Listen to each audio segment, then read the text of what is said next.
Bitch better have my money.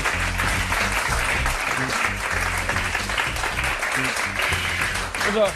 All right, Patrice O'Neal sitting in with us tonight. Is this like the actor's studio for It comedy? is. Here's what it is.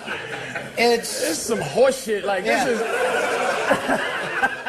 is. And they got you, dude. And I'm gonna tell you something really quick. Yeah. I like you a lot. Me and Ron we barely speak. Like when we see each other, he'll come in after I do an O&A or whatever or something, and he will, hey. And I like guys like that. You understand? Like, I always want to say, I never got a chance to say, I respect you. I think you're a funny dude, one of the best on the radio.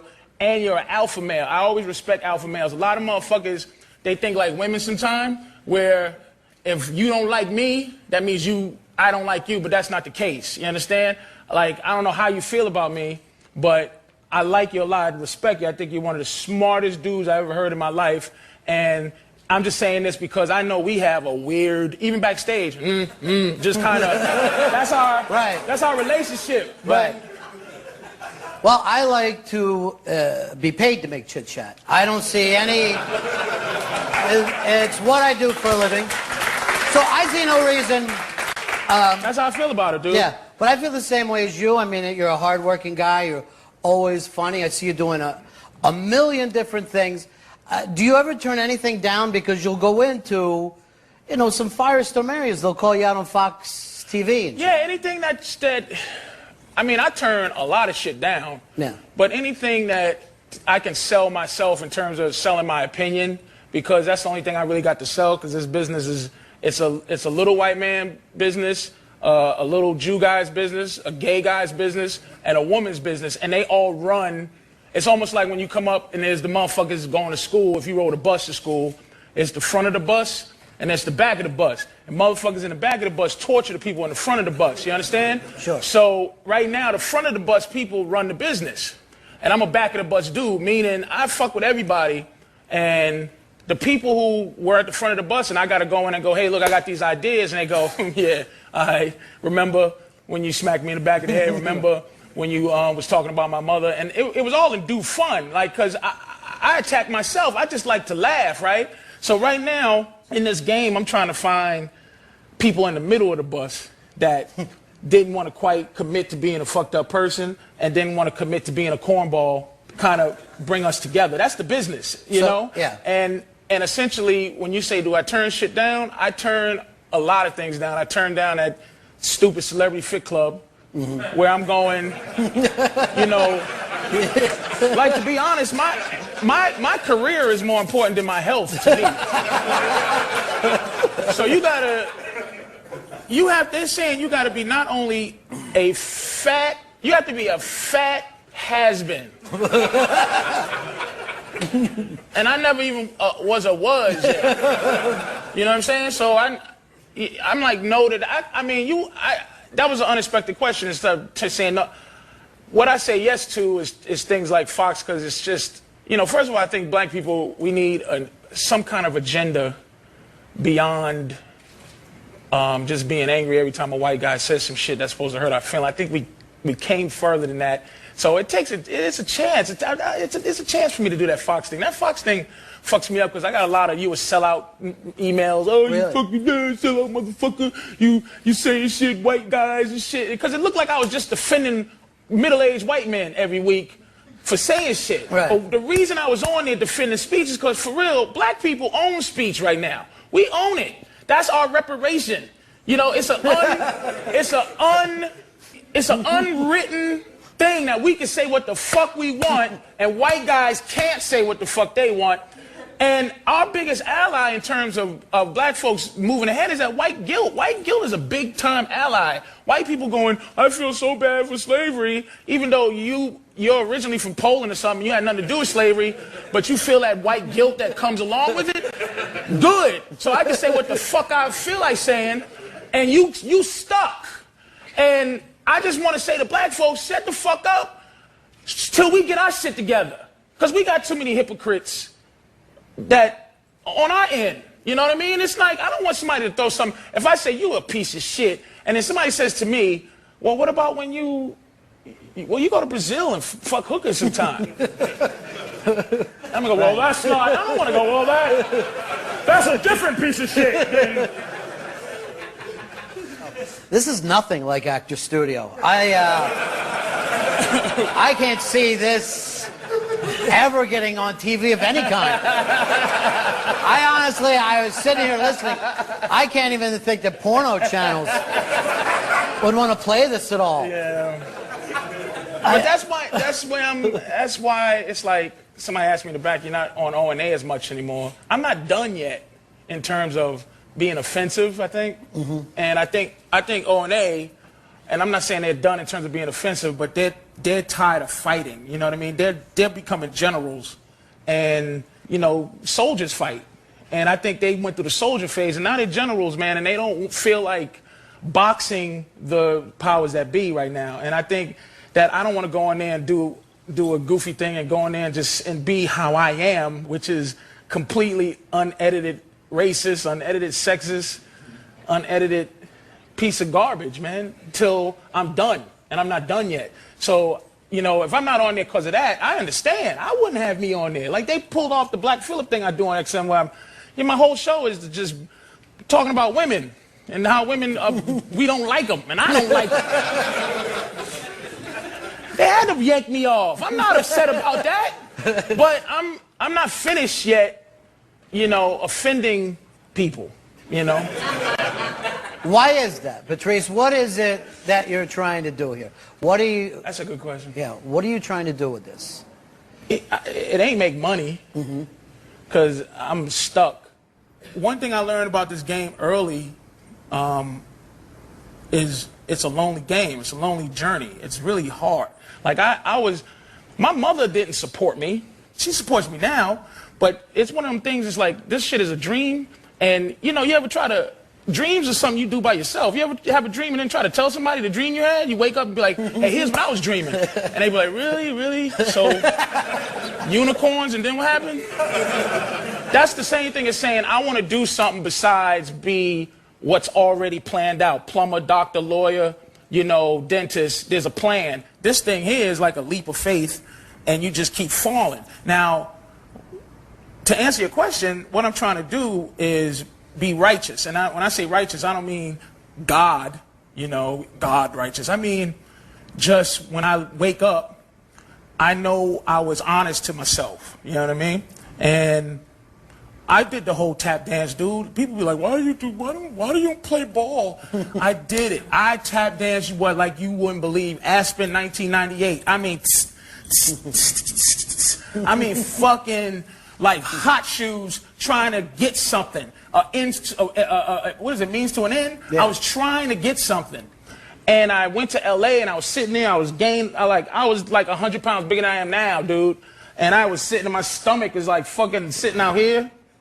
And I had 2 Whoppers with cheese, because they were 99 cents, dude. And that's all I could afford to eat every day was a Whopper cheese. It was just sitting on my stomach.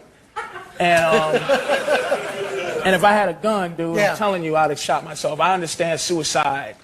Because you couldn't do the act the way you wanted to. Because I was trying to get something from what I do. And I argue with a good friend of mine, Dante. He does a show with me. Because the whole show and the business thing, I'm in complete disagreement with that. It's just that, you know, I'm lucky enough to be able to get some money out of this shit, you know, out of this, what I do. But it's big, man. Comedy is big. What it is being political and having, like, because I more want to be a cult figure. I want to make some money, but I felt the feeling of trying to make it, and that vague make it, that emptiness of, I made it. What's it? You know what I'm saying? So I just do it because when a guy says to me, dude, you know, man, you changed my life. That feels good. If a dude says you changed my life, or a woman says you changed my life for some goofy shit you did, you know, that means something. That's it. I want to change lives, but not be profound about it. You know, that's why I think Richard Pryor was who he was, and I think George Carlin is who he is. And I put them 1 and 2 because I think they both have a righteousness. Because George Carlin's story is heavy, man. He was already a millionaire. And Richard Pryor was already a millionaire, and they just had some, this is wrong, this sucks. Even though they got the millions, but they went down. I mean, their lifestyle went down. On this journey that you're on, okay, you're not getting the same response as a guy who's an actor. For some reason, they see a stand-up comedian, here's a guy jacking around or whatever, and you're going in a different direction than maybe even your own audience sees. Right, it's tough, dude. It's tough because I get a lot of, one of my biggest fan base. It's weird, I've done every genre, you know, a little bit. I think I got a little bit of fans everywhere. And like O&A is one of the biggest parts of my fan base, that core. And then the Web Junk was a big core. And then my HBO special was a big core. So when they collide in a show, it's interesting. Right. And I have to kind of mold them into exactly who I am, even though I get the outlet from here. I mean, I'm sure you're different from Ron on Ron and Fez a little bit. Right. Like if somebody met you and whatever the catchphrase of the week is, whatever the thing you're doing, yeah. and somebody goes, "Oh, Ron!" Yeah. And you go, "Calm down for a second, and let me talk to you." Right. And you go, "You're still the same Ron, but right. you're just not Ron." Right. You just have to calm down. Right. And that's what, you know, I kind of try to, you know, collect my. It's almost like drugs, dude. Look, it is. It's. You're talking to the right guy now. I'm trying.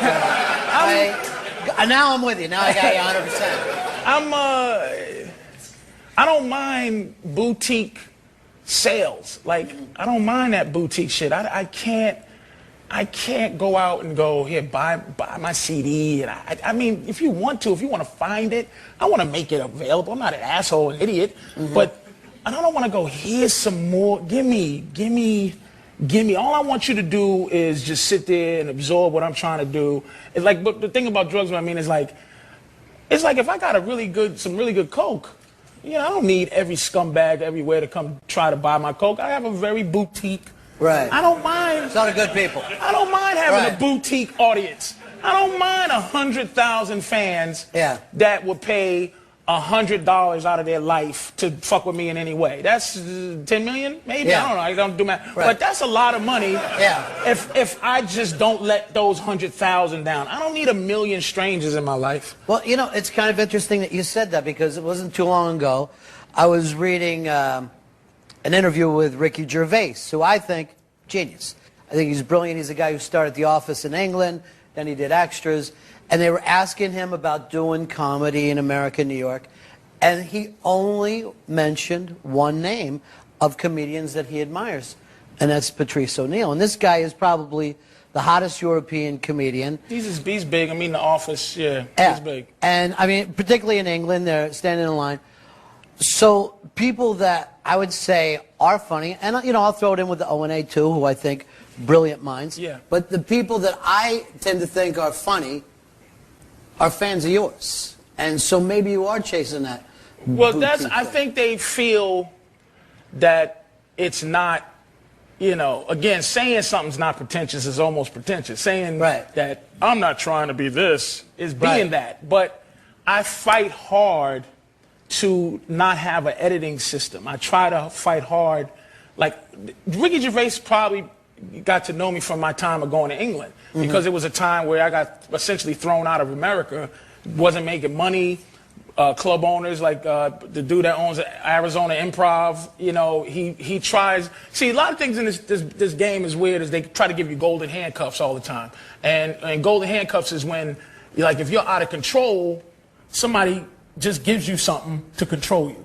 So you got nothing, they give you 5 G's, give you something, make you scared of losing 5 G's, and then that's how they beat you into being a slave. So I had a lot of that in terms of getting treated like that in clubs, like, hey man, we're gonna give you this, but you're gonna have to spin in a circle and do this on top of your head and spin it. Nah, nope, I ain't good. So I had to go to England, and England, man, those cocksuckers over there, they are, dude, because they don't understand that we mean American comedy, and our thought process is 15 years ahead of them. And I'm serious, and I appreciate Gervais saying, because he's well loved. Yeah. But when I went over there, I would fight because they would go, you people, you don't understand irony. And irony to them, irony to us is a shark. When Quint gets eaten by the shark, I guess. Right. That's irony. Shark hunter gets eaten by a shark, whatever. Yeah. Whatever. Probably a better example. Sure. But no, I was working for, you're on your way to a point, and I love it. Yeah. So I know my mind is like, just getting eaten away. I got to get famous soon just so I can cash in on what's left of my brain. But the irony, what they think is irony in England is sarcasm. Like, oh, really? So you did that, huh? Oh. That's irony to them. So I go, that's not irony to us. Irony is different. That's sarcasm, and we get sarcasm here. We just don't think it's the basis of your entire hour on stage, genius. So I went over there, and it was a lot of blah, blah, blah, blah, blah. And I go, look, man, first of all, have you ever been to New York doing comedy? No, I have not. Okay, then I've come over to your shitty country for free and show you, and I'm putting myself out there with an anti-American sentiment. That's racism over there, is America. And it's racist against Americans, dude. They like, poor Yank. And I'm like, whoa, I had to get used to that from the comics. And then, but it took about 5 months of going back and forth and staying in shitty places to for them to go, oh, okay, all right, this guy is not playing around. And I think, I never met him, but I think Ricky might have saw me in those times where I fought through English audiences, throwing, it was like, the scene in Blues Brothers? Yeah. That's how they act. And so you gotta fight them, and then they love you beyond belief. And then after that, but then again, to me, comedically, you can't make it if you're not making it here. I got a call from Showtime to do a special, and I was like, bye, England, that was it. Right, that's it. I don't care how much you could make, Yeah. So you were making good money over there, but you prefer... Ridiculous. I would have been making money. I wish my career was bottoming out now to go over there, because it's 2-to-1 with the money. Wow. before it was like $1 to $1.30 to $1. Now it's 2, straight up 2. I probably would have not came back like Rich Hall. Rich Hall's a zillionaire. So he's still over there, right? He's famous and rich and everything else in England. Everything else. He's big. And if I'd have stayed there, this was 6 years ago when I stopped going. People still remember me from that. I'm very proud. I'll brag about how proud I am of certain things in my career, and about maybe 5 things. One of them is going over to England and getting respect as a comic. I love respect, man. Well, give me some of the other things that you're proud of. HBO special, but didn't get what that was one of those things I had to fight from being disappointed, just because it was the same kind of feeling I felt back in '98 when I was like, boy, I could really think about killing myself right now. This sucks. And it's not like I was suicidal. It was just, man, do I feel like going through this? Right. And HBO, man, because I think I put out what I wanted to. So it almost like that, when that HBO special kind of fell dead or duddish, I got that same disappointment because I was like, man, I thought I gave. What didn't work for it? I mean, you didn't get the bounce off of it? I didn't get, because what's funny in my career, and this is another thing about this business, there is no market value. You don't get value for who you are. And that's what kills comics. When you see bitter comics, it's because if Michael Jordan scores 30 and Kevin Garnett scores 31, right? And Michael Jordan gets $20 million a year, Kevin Garnett can ask for $20 million a year based on the fact that he scores 31. So I have value compared to my peers and everything else. But this, it's like I gotta watch unnamed assholes making mega money, and there's no karma, there's no there's no one to complain to. I can't walk in the office and go, listen, this hack bought his mother a house, and I gotta stand there and look at this dude. And a lot of dudes and people I never got along with are people that let this business qualify who they are. I'm at this level, Patrice, so I can now, like, when I was here, I didn't talk to you, but now Comedy Central has put me here. Now I'm here with you. No, you're not. I don't care if God gave you a deal where you get half the world. You ain't me. I told my girl that one time. I buy my girls diamonds and shit. Straight in. I buy my girls diamonds. I get my girl nice stuff, man. And she went, ooh, I'm blinging bigger than you. And I go, you couldn't bling bigger than me if I bought you a diamond hat. Right. Not even that. Blinging is here. Right. Not even with a big shiny diamond hat. Not would you be better than me? And that's what I'm saying. It's just like the thing that gets you is that you have to fight not to be bitter. So what is it though, Patrice? What's keeping you from getting the place in comedy you think you should be? And that's the thing I gotta fight, Ron, is where I should be. Because I don't deserve or supposed to get anything. Mm-hmm. You know, it's the journey I'm on, and whatever happens, man, happens. I mean, I got a mortgage I want to pay, but still, that means to anything, and I'm going by what other people say to me. You know, people respect me as a comic. As a person, they respect me, but they might not like me. Cause what I am is this, and this is what makes, I grew up in Boston, people know that. White guys, and I learned this, dude, I had a probation officer, white guys are uncomfortable with black man's anger. Black anger, especially from 6'4", 300 pounds. Did you think that this was going to be breaking in, or we had no idea? What do you mean, like that we're afraid of 6'4", 300 pounds black guys? Not now, though, Ron. Like not now, because there's a context to my existence. Right. But growing up, when you walk into an office, dude, and there's this little dude that you'd never talked to in your life. Mm-hmm. Like, here's what I hate, and a couple of people did it here. Why do I have to be nice to you at 6 in the morning if that's not what I do? If you go, hi, listen, and I just want to give you a little bit of, why don't you really, let's build up. Because if you start here and go, hello, it's going to go down from there. Right. So start off with how are you? And I'm good, how are you? Listen, I'm such and such. Do you want to talk about this now, or you want to talk about it later, because we're going to have to talk about it?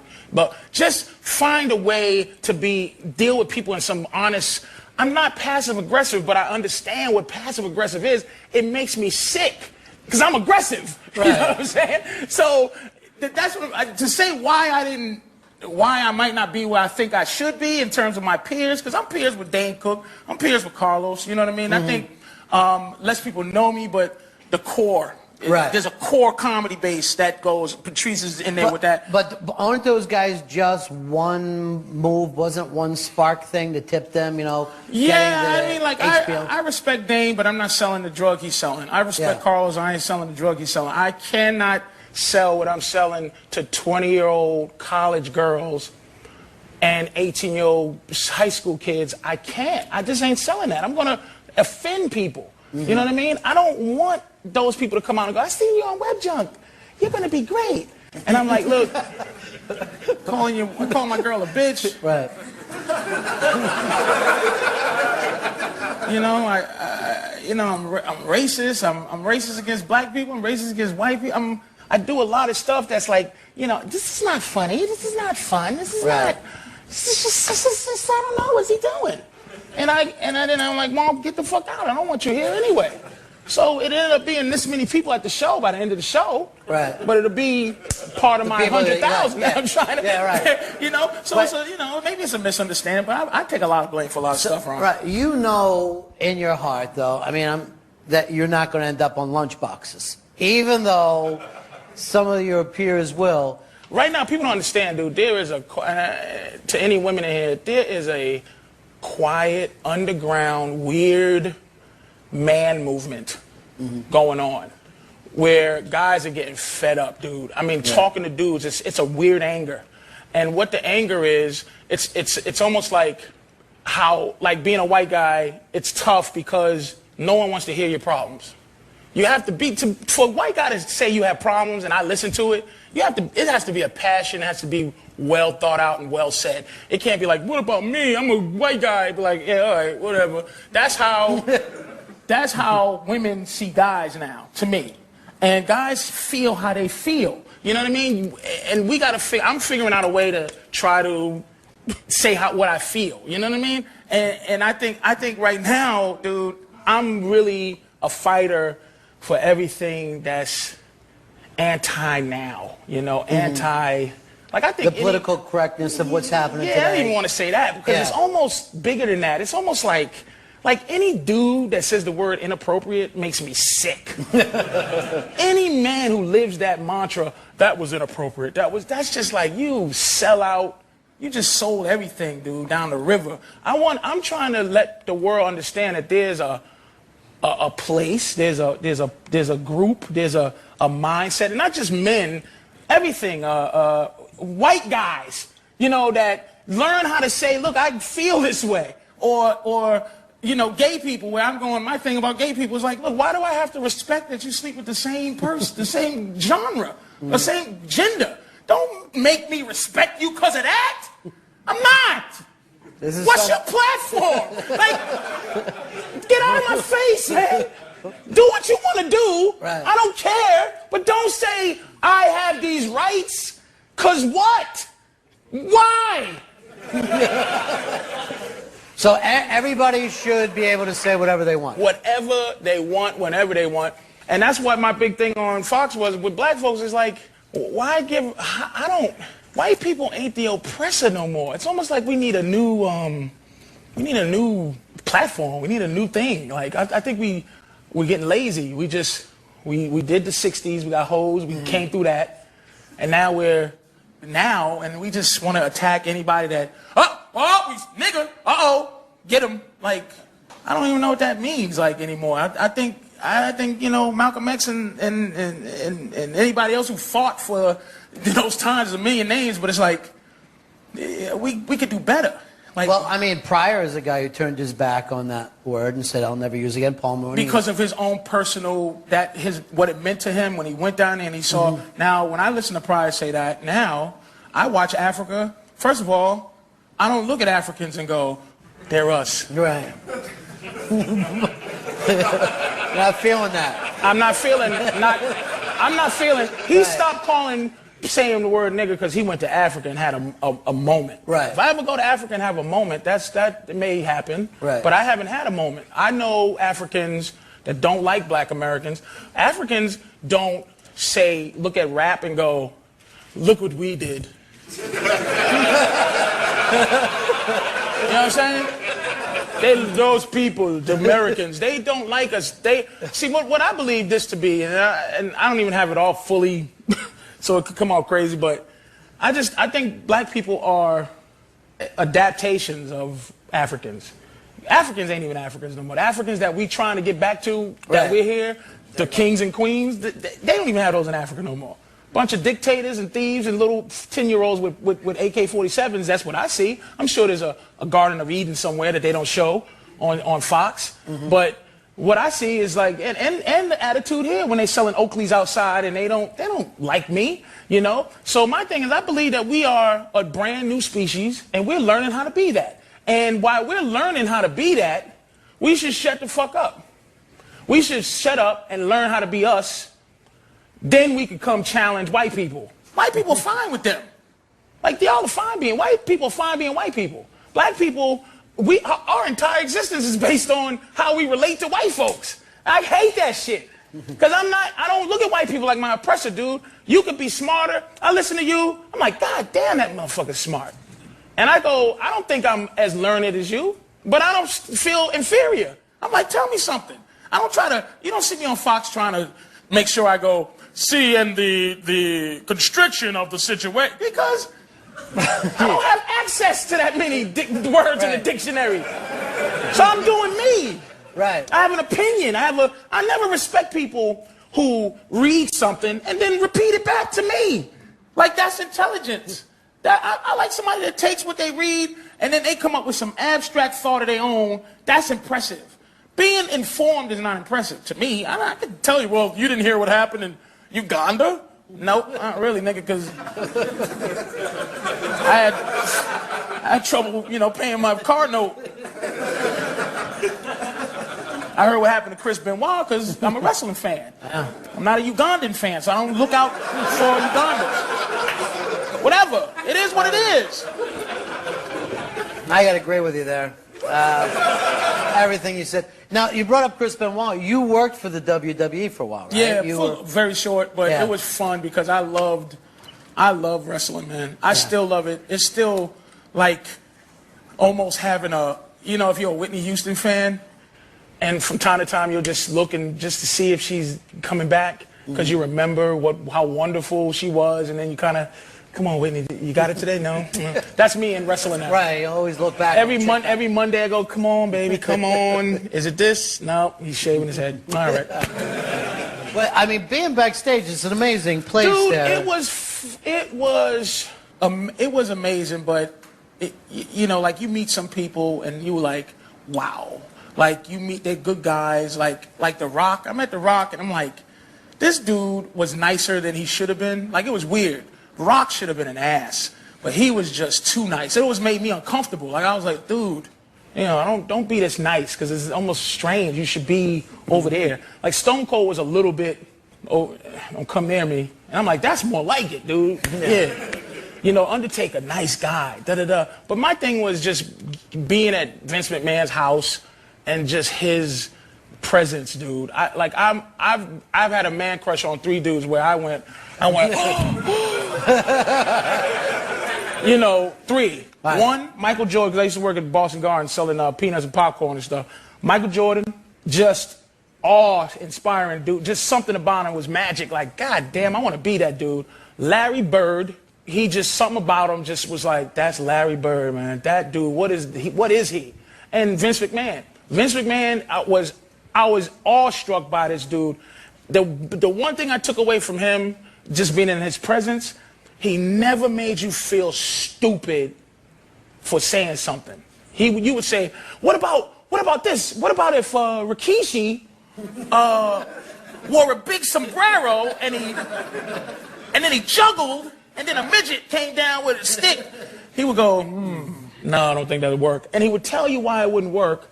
And you'd be like, all right, cool, but your whole like creative juice is like, oh man, he didn't make me feel like an ass for that. And then you'll say something eventually after 10 that works, and you use it, and you're like, oh.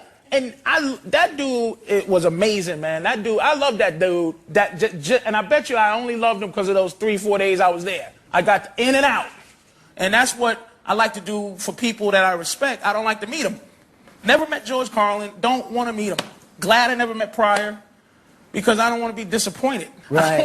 I don't want a dude to not be who I think they are. Now, I've met some dudes where I go, ugh. And I don't even like them as comics because I met them as a person. You suck. I was going to let all that stuff you did that I knew was hypocritical pass because I didn't really know you. Now I know you. Stink. Right. But Vince lived up to what he was for those couple of days I was there, and I got out of there. I got right out of there, man. And I was happy. That's one of those 5. One of the 5. England, just that little stint on the WWF, right. HBO special. I think my Fox thing with that lady was one of my You enjoyed that? I did. I think I came across, I was blessed that night in terms of, everything came together. My mind was sharp. I did the right thing not to make her look like a little white woman and like I was swooping in on her. And I think I was intelligent. I think I was funny. I think I proved my point. And I think I got I changed some minds, you know what I mean? Because my agenda was funny. Your agenda is not funny, sweetie. Your agenda is women. And your agenda is women that don't need your help. If you're being specific, you know what I mean? It's like Condoleezza and the president's wife, they got the men in black to go take care of business. They don't need you to go, women in this country? Nah, nope. You don't know the 5th. I don't know the 5th yet. I'll give you the 5th for me is knocking that diamond hat off her goddamn head. That was my favorite thing that happened. By far. Hey, if you could, you know, get that wish, where would you like to be if it's 5 years from now? I know, and honestly, sitting here talking to you, I honestly see you as a guy doing more than just making people laugh. I see that the truth matters to you a lot, and I know that you're on your own kind of path here, but what kind of payback would be fair? Compensation for 15 years? Yeah. Just a straight compensation? Give me 20 mil. So 20 mil would be good compensation, dude. it isn't so much what happens, but as long as you end up with 20 million 20 at the mil, end of it. dude. Just a payoff. Just 20 mil. And could we get you to just walk away with that 20 mil? I would. Let me tell you something, dude. Yeah. I would do a lot of. Now I'll be a emotional philanthropist. I wouldn't give away my 20 mil because I wouldn't have any more. I would go around and just champion people who just need somebody to talk shit to somebody. Special interest groups, just, you know, advertisers. I would just be annoying. Because then I wouldn't have anything to lose. I'll have it hidden, and I'll keep it in the mattress, too, just in case, you know. So you'll walk the earth like a comedic kung fu. Just spreading good cheer wherever you have to go. If I could get famous enough to sell out this place, Ron, everywhere I go, and just people know that they getting ready to go have a, you know, good time. Somebody might walk out, but they just going to get some weird feeling out of it, like, oh man, that was awful, but it was great. It was something, like, you know, just, you know, that's why there's no great comics. You know, there hasn't been a Pryor or a Carlin in terms of his relevance since them. Now, nobody else has impressed you since those two guys? Not one relevant dude. And I'm not, money-wise, there's some big-time dudes. Like, I mean, I think Larry Sanders is the best show that ever existed, personally. But, yeah, relevant in terms of entertainment factor, but no social conscious, no social commentary. But you think, if you look back, when Carlin was at his peak doing his stuff, wasn't the majority of the country digging him? And the same with Pryor. When Pryor was doing some of his greatest stuff, the country was liking Bill Cosby. Right. You know, so a lot of times we have to wait for years later to go, oh, now I get it. That dude. Yeah, right. yeah, that man. And again, you can't try to be that dude, but it's like, I don't mind. This was a comedy club, and it was just everybody, more people were here and stuff, and this was my show. I don't mind this much silence at the comedy show. Right. I don't care. Once in a while, some good laughter, and then the rest is me pontificating about nothing. See, that's exactly what we're trying to do here, because I'll tell you the truth, Patrice, and I'm not sure if your whole audience gets it, but I do think that you're onto something. I do think that you have things to say besides the jokes. It's tough. It's like, you know, I think I'm not impressed with making it. Like, I don't, but at the same time, Ron, I don't want to be no martyr either. I hate when people, I'd rather some people come up to me and go, you suck, other than going, you're the best comic I've ever seen. And then I dig my pockets, I go, really? Really? Who's some of the worst you ever seen? Famous, bitch, famous, they all suck. Really? Well, they all got money. That's the thing keeping me, that's my struggle. Right. Is, all right, I'm just going to do it for the money. Because my mother, everybody wants me to do it for the money. Dude, don't. My mother gets all like slavey, man. Because she grew up in the 60s, 70s. So she's like, don't make them mad. Don't do that. Don't say that. Don't go on Fox TV and say those things. And you don't do that. And I'm like, Moms, who are you? That's because she's a general. She done did it. She's done. She don't have it in her no more. And that's what I'm hoping, is that I don't get to that point where I'm just done and I'm done. And I'm like, I don't have no more fight. You gotta fight. Like, again, my girl now, she's just relentless. We're gonna get married, but she's not relentless saying it to me because she knows me. So she just figures out another way how she's gonna do it. She puts her email as VonO'Neal.com. Because she uses what I say against. I go, look, if you love me enough to feel like you're married to me, then be married. I'm not married to you. So she says, okay, Von O'Neal. She tells people we're married. And after a while, it makes me feel stupid to go, we're not married. So I let her have it. But that's the beat down that you get. And that's the dichotomy in my life. I'm like, okay, so sometimes I go, oh, wait a minute. I open my trunk and I see the old pimp card, you know, and I'm like, wait a minute, I gotta dust this off. It's still got a month for expiration. I gotta fix that. And that's the same thing with the business. As soon as it's like, all right, I'll go and do Celebrity Fit Club. I'll let the guy that looks like Louis Gossett tell me I ain't shit, scream at me. I'm almost 40. I'm gonna do that. Me and Cindy Brady and I'm looking at you like, ugh. I'm here at the same level as Screech. This guy's talking to me like I'm a piece of garbage. So I'm like, you know, I'm trying to fight so I don't just go, okay, because they offer you like something like $100,000 to do that show. Right. Something crazy. Just to go in there and beat. And then you got to start telling yourself stuff like when you smoke. Like, I'll quit. But that's what you start telling yourself in the business when they go, you want to do this thing for $100,000? Well, I am overweight, and I do have diabetes, so I have to do it anyway, so I might as well take $100,000 just to make an excuse in your own soul, and you go, oh, you know what? You're just a pussy. That's what you are. Just face it, dude. You need money. And you're disco dancing. Well, you know what we need, Patrice? We need you to keep fighting. Patrice O'Neal, very funny. We'll take some questions for Patrice. Walk on over here and you can ask Patrice a couple of questions. Anything that's on your mind, feel free. No questions? Good. No. Come on over. Go ahead and line up over now behind him while we're waiting. Look at this guy. Like, way too good looking to be how you are, you know? Hey, Patrice. You need a suit on, and 2 girls with you. You just stop trying to... Hey, I like the way you think. Stop trying to be a fucking guy that... Here's a hypothetical. Look at him. Look at what I'm saying. Look at what I'm saying, Ron. Yeah. Look at this, how good looking he is, and he's trying to be this downtown, you know, I fuck women with underdog t-shirts and... See what I'm saying? Phony baloney. Look how good we can do this. He's a piece of shit is what he is. Yeah. Trying to go along with Live up to your face.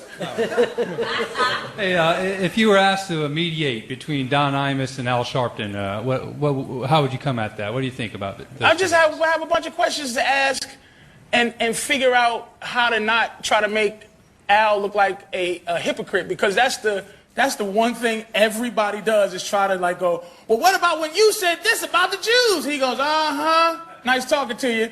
And then it's over.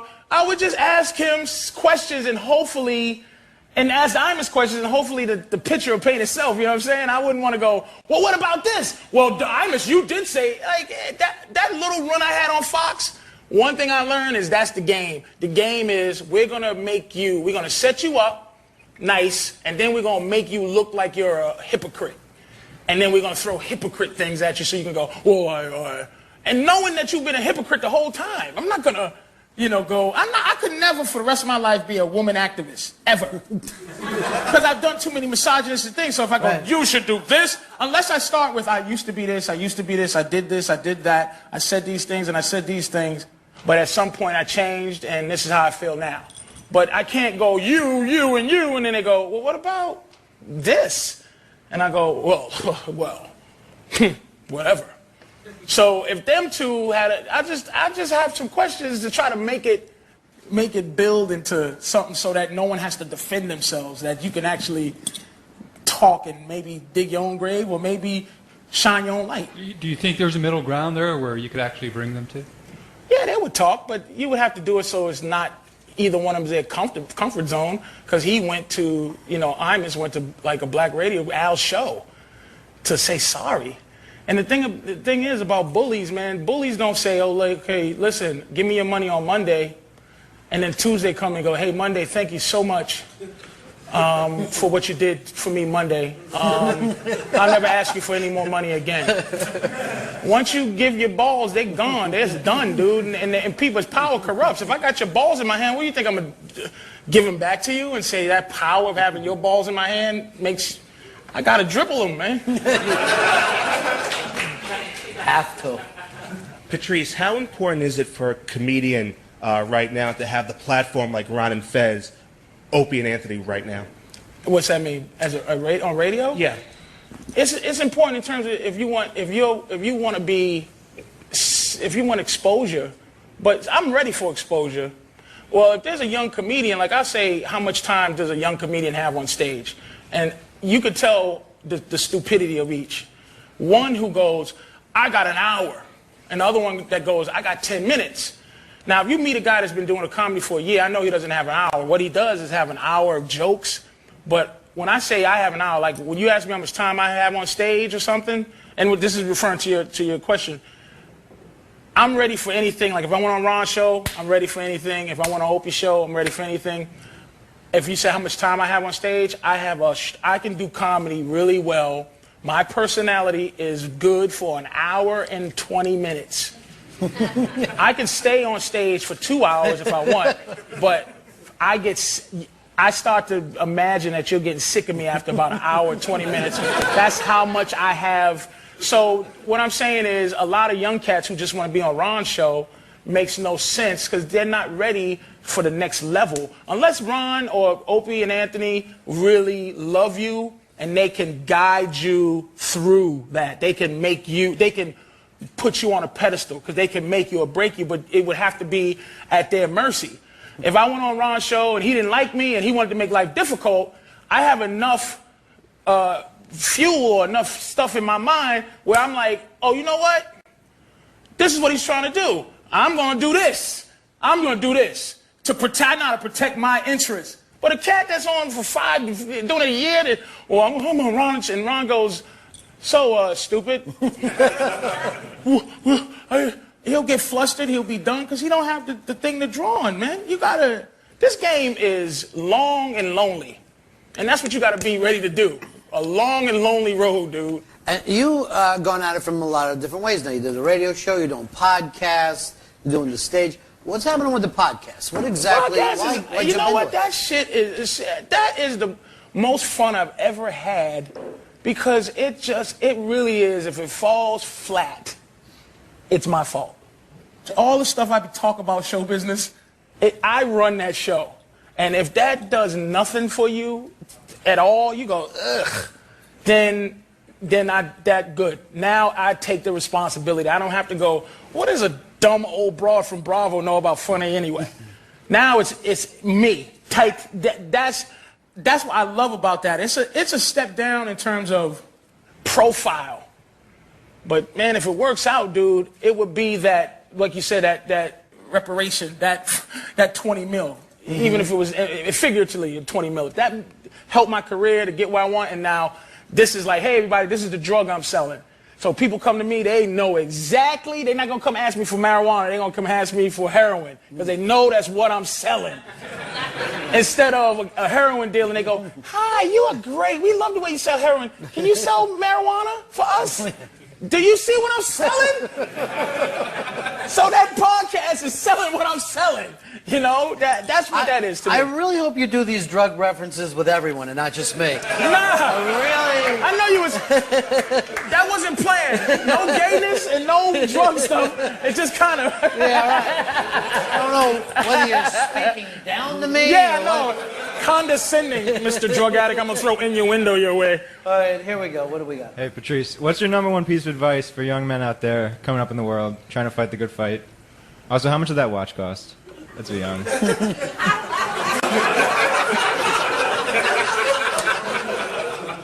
You know what would have helped? I think because women, when I say we resent them and we hate them, it's not a hatred of I want to kill you. Hate is love. You can't hate something you don't really love. We just don't like what we have to go through for that one appendage that we have to go through. So for an older dude, I'm going on 40. It's not old, but it's old. I feel old. And I think that we should stop making sex so important.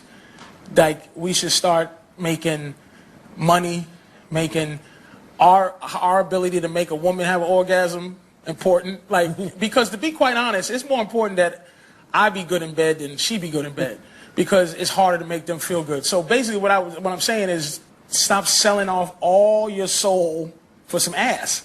But you can do that psychologically as a young man. I do it naturally. I'm just done. My girlfriend's gorgeous, and I'm like, it's been a good run. Listen, there's nothing I could do about it. I just money and my house, and I had a flood, and calling the insurance company, and some guy coming out there saying that I'm 2 feet past the flood zone. That means something to me now. Like, when I was younger, I'm like, what are you talking about, flood zone? Fuck you, I want some ass. Now, dude, I got other things I'm thinking about for real. And, but I had to learn that at 37. I'm gonna be 40 in a few years, man. But I don't know how old you are, but you in your young 20s, man? Yeah, 20. Dude, you know, focus on something else. I know it's hard.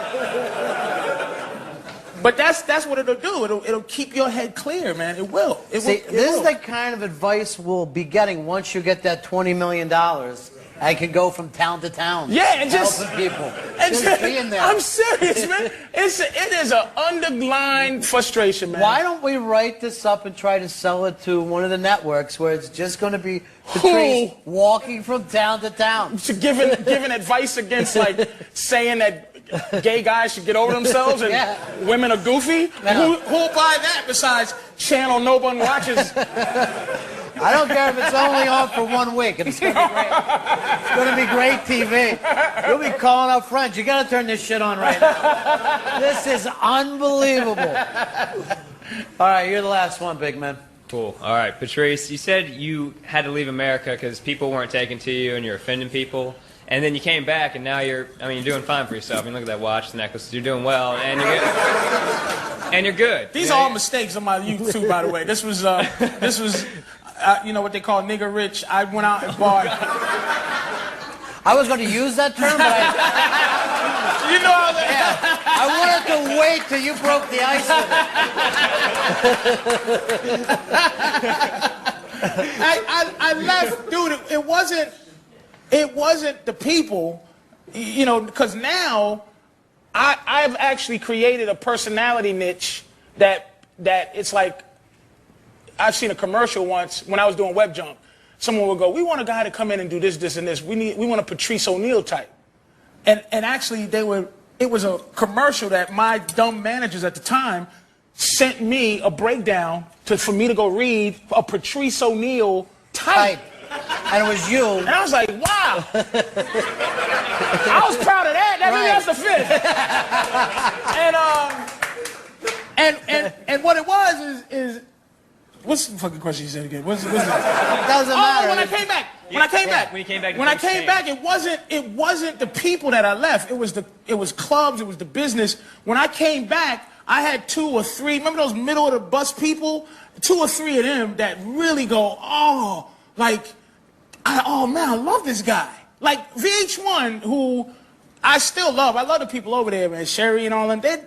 Shelly Tatron. She's a nice lady. She said, because she used to see me do those, remember the, 1492 and all that. And I would go in there, and I would go, ugh, like one of those no things. Yeah. Come on in, Patrice. No. Give a shit about slinkies. And they would just come in, they keep asking me, I go, all right. So I go and do it. They would love, they go, we getting this show, man. Ask Patrice if he'll do it. Nothing's going on, da-da-da-da-da, blah, blah, blah. I go, can I do it the way I want to do it? Yeah. All right. Anything I ever got in my career, somebody said, all right, you can, I've never fought. My fight is just with myself and what I decide to do, and then someone goes, put him in there. So anything that I got put in there, and once you get put in there, whatever you are, if you're like some smarmy little dude, and people go, I hate him, when you get famous, they'll be like, we're looking for smarmy little dude. So we're looking for loudmouth, opinionated, big black guy. I've made that little niche, this big. You know what I'm saying? Before it didn't exist. So I went to England where they respect anything artistic. You know what I'm saying? You come back here, and it was like, well, all right, then we'll try him in that. So then I just developed whatever. So I'm still whatever. Even when I saw you on Letterman, this was the guy. You didn't go on Letterman and dress different or try to talk different. You went on like you knew Dave for a long time, and, And I did. it seemed to work. And again, going back to just going back to being ready. Yeah. I was ready for Letterman. Like in this game, you probably know this, in this business, you never get things that coincide. Like say if there was, this is your readiness and this is the gig. You never get them at the same time. You're either over ready for something you should have did 5 years ago, or you're under ready for something you're not good enough to have, but they're giving it to you. But your humility and pride and happiness to be there sometimes never fits in with the thing you're getting. Like the HBO special, you know, that's a comic's dream. That's dream.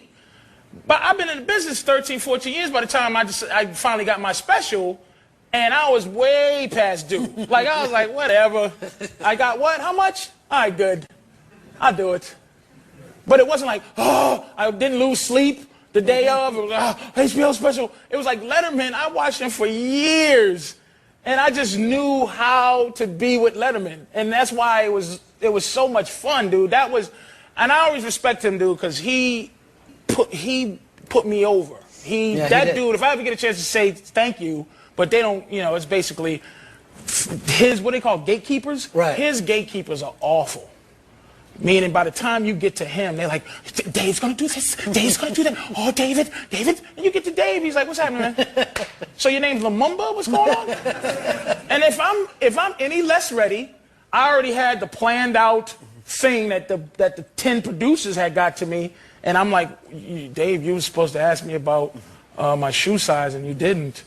It didn't fluster me. I just go, oh, okay, you're going to ask this?